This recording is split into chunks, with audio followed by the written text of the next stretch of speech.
Hello guys, I'm back again. Today I want to tell you about my journey from Kurdistan to Switzerland, how I am homesick about my land and my home, and I want to tell you my feeling, okay? Listen to me and at the end make a subscribe and like and comment. Don't forget that, please. Let's go. 11 years ago, I left Kurdistan and came to Switzerland after getting married. At the time, I had a completely different picture of Switzerland in my mind. Honestly, I thought Switzerland would be something like Los Angeles. Big cities, busy streets, people everywhere. Cars, restaurants, shops, lights. A place that was always alive. But when I actually arrived in Switzerland, I realized very quickly that I had imagined it completely differently. I was living in a small town, and the first thing that shocked me wasn't the mountains, wasn't the cold, it wasn't even the language, it was the silence. I had grown up in Erbil, a city full of people and movement. When you walk outside in Erbil, you saw people everywhere. The streets were busy, the shops were open, there was always noise, there was always something happening. People talking, cars driving, friends meeting, families visiting each other. Life was everywhere. Then arrived in Switzerland and suddenly it felt like all of that had disappeared. Especially on Sundays, I would go outside and look around and think, where's everybody? The streets were almost empty. The shops were closed. There were barely any people. Everything was so quiet. For someone who had grown up in a busy city like Erbil, it was difficult to understand. Sometimes it honestly felt like I was living in a city where everyone had disappeared. People would tell me, this is your home now. And I tried to believe them. But inside me, I didn't feel that way. I kept thinking about Kurdistan. I kept thinking about Erbil. And I kept thinking about the life I had left behind. Switzerland is a beautiful country. I don't want anyone to misunderstand me.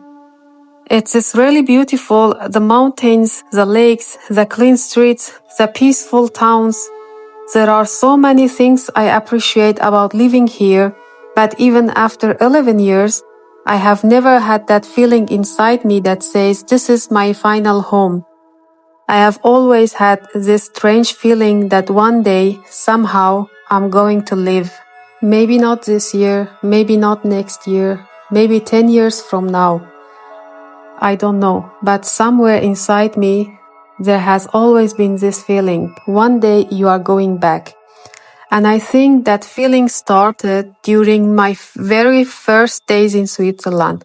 Those days were very difficult for me. I don't speak the language, I don't have a job, I didn't have friends, and I didn't really know anyone. My husband had to go to work during the day, and I stayed home alone. When I left in the morning, I was alone with my thoughts. I had left everything I knew behind, my family, my friends, my city, my language, my life. Suddenly, I was sitting in a house in a completely different country, not really knowing what to do with myself. I felt very lonely. It wasn't because Switzerland was a bad place. It wasn't. The problem was that I had no connection to this new place yet. I had no friends to call, no one to meet for a coffee, no familiar face waiting outside. My husband had somewhere to go every morning. He had work, he had people around him, but I was at home, waiting. And waiting can make a day feel very long. I think I was also missing something else, excitement. Back home, life felt more alive to me.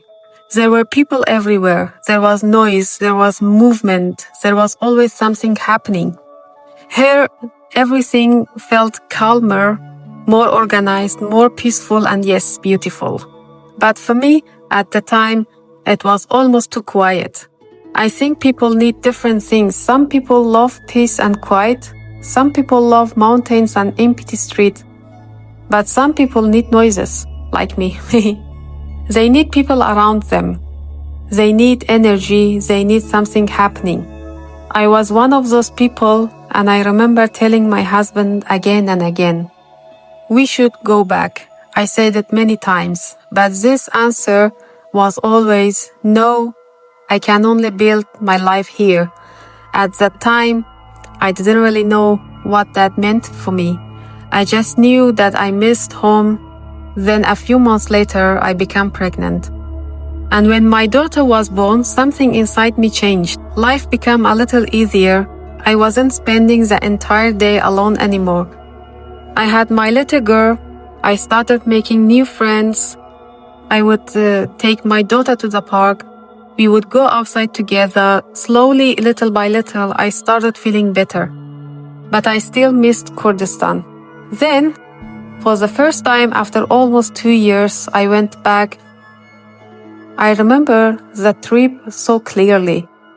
The moment I arrived, I felt something I hadn't felt in a very long time. It felt familiar. It felt warm. It felt like I had returned to myself. My aunts, my uncles, my family, everyone would gather together. People would sit around and talk for hours. Nobody was looking at the clock. Nobody was saying, it's 7 o'clock, I have to go home. Nobody was thinking, I have work tomorrow, I need to sleep. We would sit together until midnight, sometimes even later. There was noise, there was laughter, there were conversation everywhere, people coming in and out. Family members sitting together, and realized how much I had missed that feeling. That feeling of belonging. That feeling that you don't have to make an appointment just to see someone you love. You can simply show up, you can sit together, you can talk, you can laugh, you can stay. And nobody is asking when you are leaving. That trip was wonderful. But something unexpected happened when I came back to Switzerland. I felt even more worse. Oh my God. I became more depressed, because now I remembered exactly what I was missing. Before that trip, I missed in Kurdistan. After that trip, I could almost feel it. I could almost see it. I knew what it felt like to sit with my family again. I knew what it felt like to hear everyone talking around. I knew what it felt like to be surrounded by people until late at night. And then I came back to Switzerland. Back to the quiet streets, back to the routine, back to the feeling that everyone has their own schedule and their own life. Years passed. I went back to Erbil several times. Every time I was happy to be there, and every time I came back to Switzerland, I felt that same pain again. Sometimes even stronger, because I realized something. Maybe the problem wasn't that I hadn't given Switzerland enough time. Maybe the problem was that, deep down, I had never accepted it as my final home. I could build life here, I could be happy here, I could raise my children here, but there was always a part of me saying, this is where your story ends. And now I have a daughter and a son. They are growing up here. They are learning Swiss culture. They are becoming the part of this country in ways I never did. And that creates another feeling inside me. I want them to understand Switzerland. I want them to feel comfortable here. I want them to have good life. But at the same time, I want them to know where their mother came from. I want them to know Kurdistan. I want them to know our culture, our food, our language, our family. The way we sit together, the way our families gather, the way an ordinary evening can turn into hours talking and laughing. I don't want them to grow up knowing only one side of who they are, because they are growing in Switzerland. But their mother came from Kurdistan, and that part of the story matters to me. Maybe when some people hear the word Kurdistan, the first thing they think about is war. conflict, difficult times, the things they have seen on television. And I understand why. Kurdistan has been through a lot. But sometimes I feel like people still see Kurdistan only through the image of its past. They don't always see how much it has changed, how much it has developed, how many opportunities there are today. Every time I go back, I notice something new. New buildings, new business, new restaurants, new roads. Young people creating businesses and building their future. There are so many people who want to create something for themselves.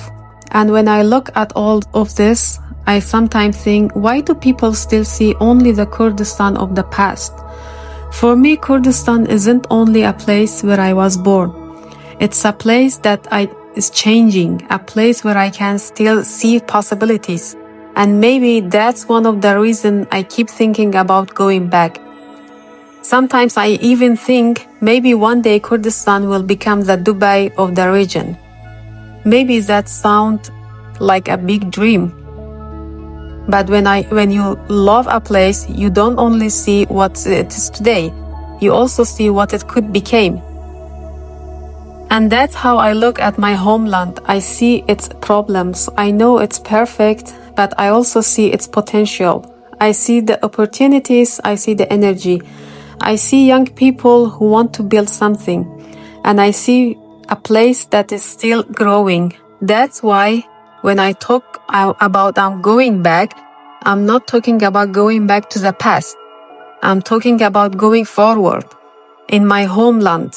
Sometimes I imagine the day when my husband and I finally decide, okay, we are going back. I wish so much. Oh my God, guys. I don't know what that day will look like. I don't know if it will happen next year or 10 years from now. I don't wish 10 years, okay? But I have this strange feeling that somehow one day we will get together.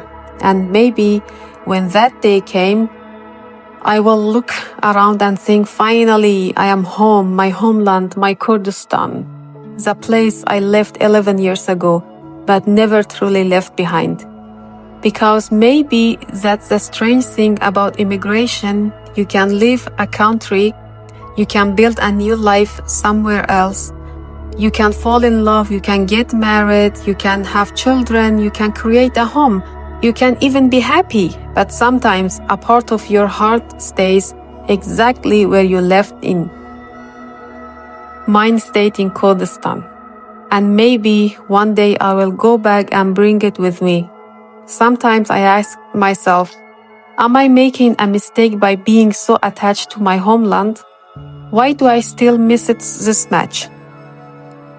Why after 11 years do I still miss the air, the streets, the people, the noise, the feeling of being home? Switzerland is beautiful. I have family here. I have built a life here. But deep inside, I still have this feeling that one day somehow I'm going back. Maybe next year, maybe in 10 years, maybe when I am old. I don't wish so. I don't know. Sometimes I even wonder, will I really go back one day? Well, or will I spend my whole life here, always missing a place that lives inside my heart? Maybe I will return to Kurdistan one day. Maybe I will grow old in Switzerland. I honestly don't know, but there is one thing I know for sure. You can leave your homeland, but sometimes your homeland never leave you. What happened to me? And maybe that's what I have been carrying with me for this 11 years, a piece of Kurdistan in my heart. I wish I go back one day, guys. Because why not? Why not? Read it in the comment if you are living in abroad, in another language, or in another place. I want to know, where do you live? How do you feel about your country, or you miss your country like me?